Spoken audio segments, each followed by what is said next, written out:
क्या हलाल सर्टिफिकेट की वजह से बढ़ रहे चीजों के दाम? क्या हलाल सर्टिफिकेट की वजह से बढ़ रही देश में महंगाई?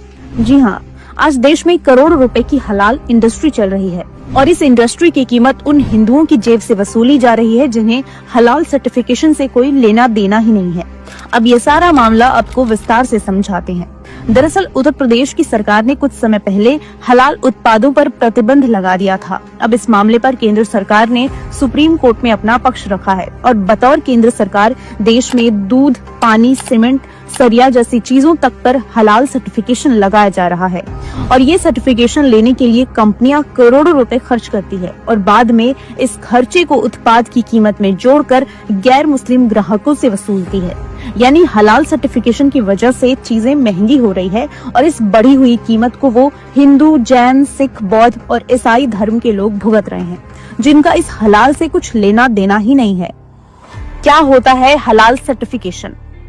हलाल सर्टिफिकेशन एक तरह की गारंटी है कि किसी भी प्रोडक्ट या खाने को शरिया कानून के तहत बनाया गया हो। हलाल सर्टिफिकेशन मुख्य तौर पर मांस से जुड़े प्रोडक्ट में इस्तेमाल होता है, ये बताने के लिए कि ये मांस का प्रोडक्ट इस्लामिक मान्यताओं के अनुरूप है। हालांकि इस समय गैर मांस प्रोडक्ट तो छोड़िए, तुष्टीकरण की नीति और समुदाय को खुश करने के चक्कर में सीमेंट से लेकर सरिये जैसे गैर खाद्य उत्पादों तक में हलाल सर्टिफिकेशन लगाया जा रहा है।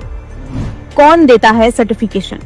भारत में 4 ऐसे मुख्य संस्थान हैं जो इसी तरह के हलाल सर्टिफाइड जारी करती है। इन संस्थानों को सरकार ने अधिकृत नहीं किया, कंपनियां खुद अपना प्रोडक्ट इनके पास ले जाकर सर्टिफाइड करवाती हैं और इसके बदले में मोटा पैसा वसूलती हैं। एक रिपोर्ट के मुताबिक भारत में हलाल इकोनॉमी $100 बिलियन की है, इसीलिए कंपनियां हलाल सर्टिफिकेशन पाने के लिए भारी कीमत चुकाने को भी राजी हो जाती है।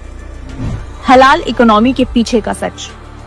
आरोप है कि हलाल सर्टिफिकेशन के बदले में मिलने वाली पैसों में एक बड़े हिस्से का इस्तेमाल ये संस्थाएं वक्फ, पीएफआई की मदद, आतंकी मामलों में आरोपियों की कानून सहायता के लिए किया जाता है। जैसे कि जमीयत उलेमा हिंद ने कमलेश तिवारी हत्याकांड के आरोपी की कानूनी मदद की थी। जरा सोचिए, ऐसे देश विरोधी कृत्य करने वालों की मदद करने वाली संस्थाएं बिना सरकार से अधिकृत हुए देश में करोड़ों रुपए के हलाल सर्टिफिकेशन का धंधा चला रही हैं और इस सर्टिफिकेशन का खर्चा भी गैर मुसलमानों से वसूला जा रहा है। और कमाल की बात यह है कि सारे दिन महंगाई महंगाई चिल्लाने वाले विपक्षी नेता हलाल की वजह से बढ़ रहे उत्पादों की कीमतों पर एक शब्द बोलने को तैयार नहीं है, वरना उनका वोट बैंक खतरे में पड़ जाएगा।